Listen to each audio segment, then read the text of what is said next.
Hello everyone, this is Swapnil and today I will be discussing about performance matrices. So what is performance matrix? In machine learning or deep learning, we have there are some few steps that we have to follow, like starting from data gathering, data analysis, model building and all. And after we build the model, we have to check the performance of a particular model, right?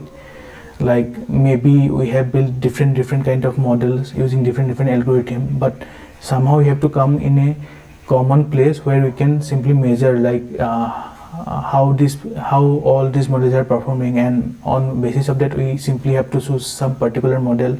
Or before deploying any model into the production or to serve any model, I mean, these are basic steps we have to do. It is a kind of sanity test kind of thing that we need to do on that particular model, and based on the results, maybe we have to tune the model or something tweak we have to make in the particular model. So all these decision has to be taken on the basis of the performance metric only. So it is a must done thing, and it is very much important in the field of machine learning. So let's start the video.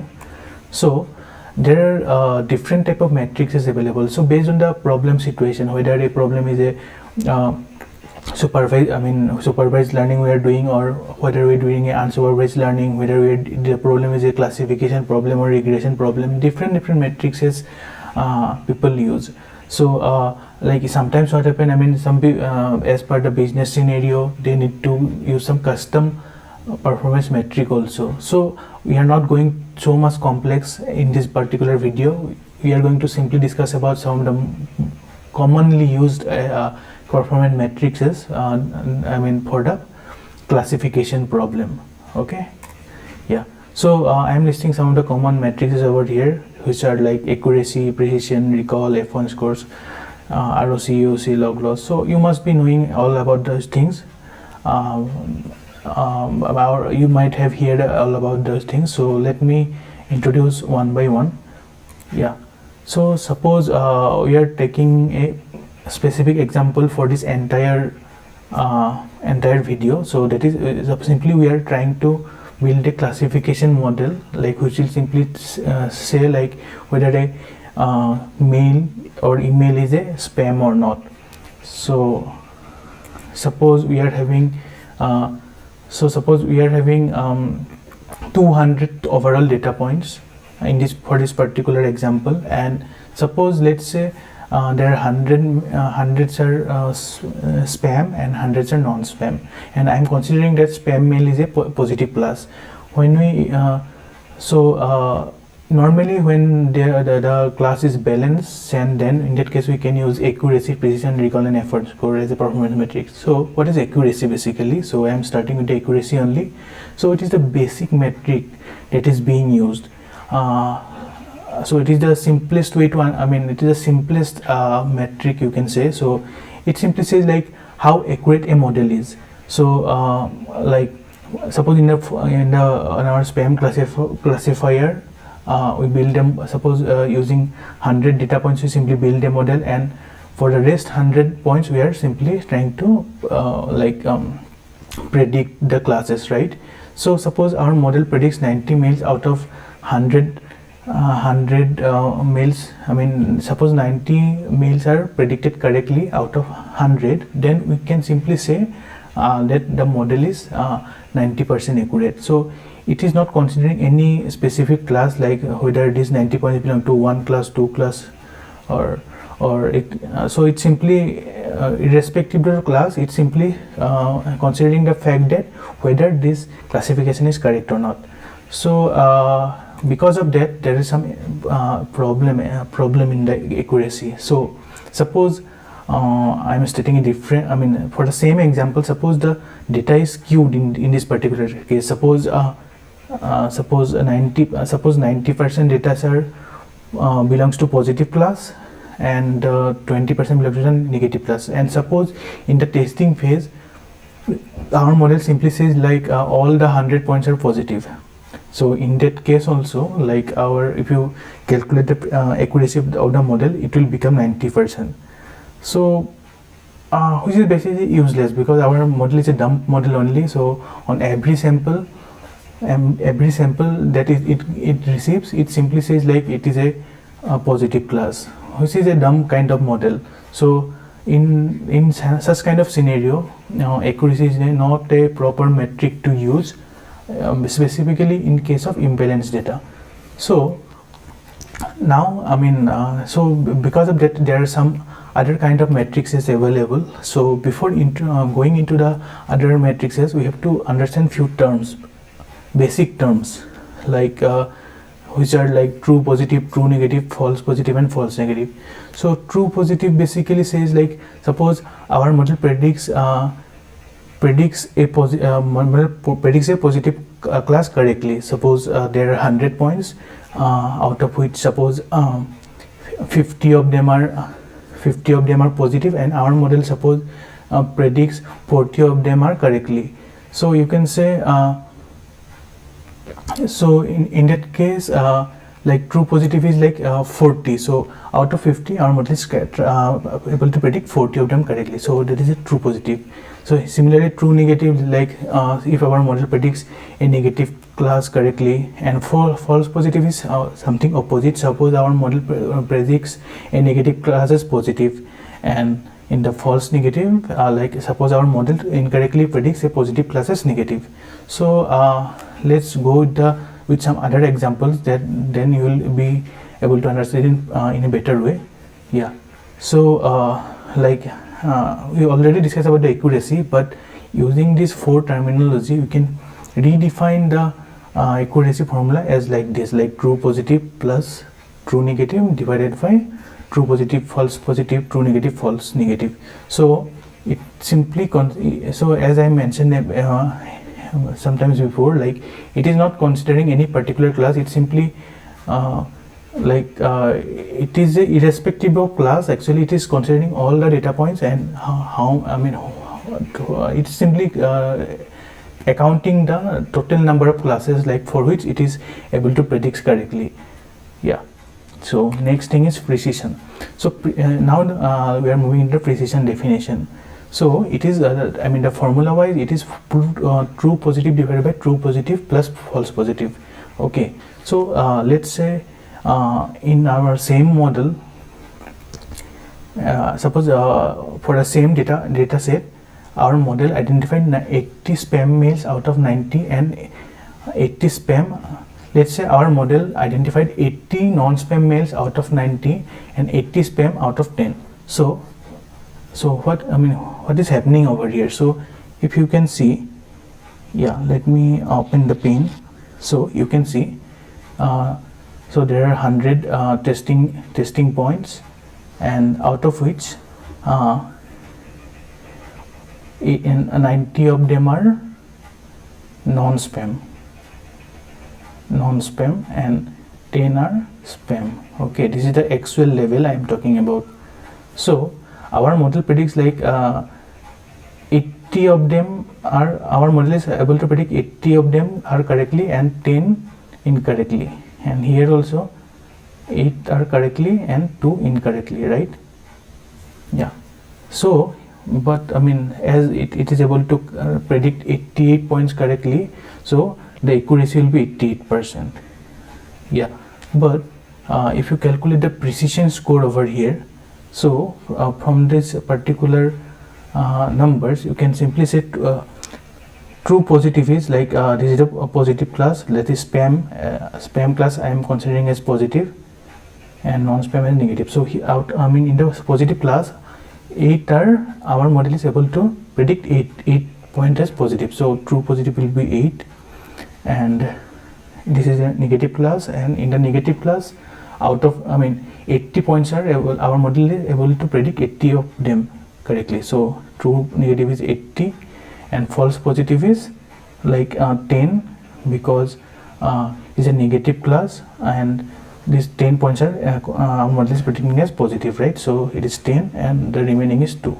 So based on these 4 numbers, if we apply this particular formula, we will get that like precision is 44%. Okay. Now we come to the recall. So Yeah, so what is recall? So the difference between precision recall is like this term and this term is same, only this term is different. You can see false, here it is false positive and here it is false negative. Okay, so this is the only difference between these two. This true positive is same in the both the equations. So in the last example, if we consider this particular formula, the recall for this particular problem will become 80%. So how 80%? Because see, true positive is 8, and here also it is true positive, and false negative, if you extract from here, it is 2. So it is 80%, 0.8 or 80%, right?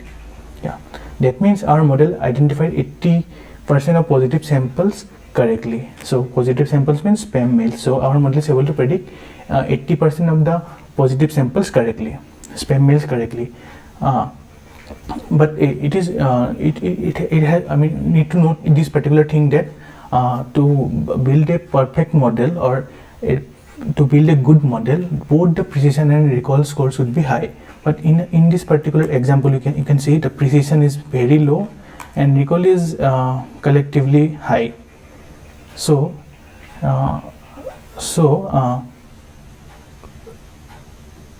our model predicts false positive less but false negative. Our model predicts many false positive but less false negatives. Because of that only, this precision score is very low. So what will happen if we deploy this particular model? We have to interpret these particular scores, right? So if we like our model, like we don't, I mean, our model is, if you see these particular examples, so our model is labeling many non-spam emails as spam. So 10 out of 100 mails, so you can say, simply say, like 10% of the non-spam emails are marked as spam. So it is a huge problem. If you observe, like 10% mails are randomly marked as spam. So this is not the desirable, this is not a desirable result basically. So this is a harmful output, so we have to avoid this. So how to avoid this? So if you can see, I mean, by default, see, I mean, any classification models basically provide some kind of probability, right? So suppose there are two classes in a binary classification problem, so there will be one class 0 and 1. So I mean, basically our model is giving some probability values ranging from 0 to 1, right?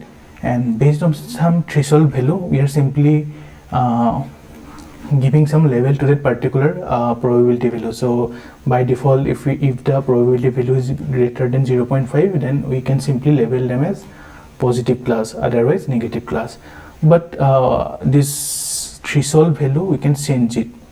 So like we have the flexibility to choose this particular value, threshold value. So this plot, so what we did over here, so like we picked some, I mean, we choose some different threshold value from this particular range, that is 0 to 1, and simply drawing this recall and precision curve, right? So from here you can see, like in our particular example, so that we stated, so here the recall value is very high, recall value is relatively high, and then precision, right? So that means recall value is high and the precision is low. So maybe this is the threshold we are considering in our particular example. But if we change the threshold value, I mean change the threshold value and somehow able to manage these two precision and recall value into some comparative range, then that model will give some acceptable results, right? So by this tweak, we can simply like by changing this particular threshold value, by this particular tweak, we can get some better results out of the model. So that's why I am repeatedly saying the interpreting a particular model's output is very much important thing. Okay, so yeah, so so there is another score which is known as F1 score. So in F1 score, I mean, we are simply combining both the precision and recall value. Okay, so it is a simple harmonic mean between precision and recall. So so instead of looking, I mean, there are two values, precision and recall. So for a particular model to be better, we need to check two values. So it is a hectic kind of thing basically. So instead of that, we simply take the leverage of this particular F1 score. And yeah, so if the F1 score is high, then both the values will be high. So it is, I mean, we can look into, I mean, it is a better evaluation metric than precision and recall in most of the scenarios. So it actually depends scenario to scenario. So in some of the business cases, maybe the precision value is very high, so we need some model which requires very precision, and some of the cases maybe we need some such kind of model where recall value is very high. So it basically depends on the business cases only. Yeah, so but I mean, most of the cases where we need both the precision and recall value high, and if the dataset is imbalanced kind of thing, then we go for this F1 score. Yeah, one more thing, like all the scores that I have mentioned, like precision, recall, F1 score, all like all the value ranges from 0 to 1. Okay, yeah, so okay, I mean, I have some other, I mean, I have to cover some other parts also, but as the video is taking much longer time, so I am thinking to cover these two evaluation metrics in the next in my next video. So I mean, if you have any points or you want to comment on anything, please let me know in the comment section below. I will try to go through all the comments of yours and try to resolve your queries as much as possible. So yeah, thank you very much. See you in the next video.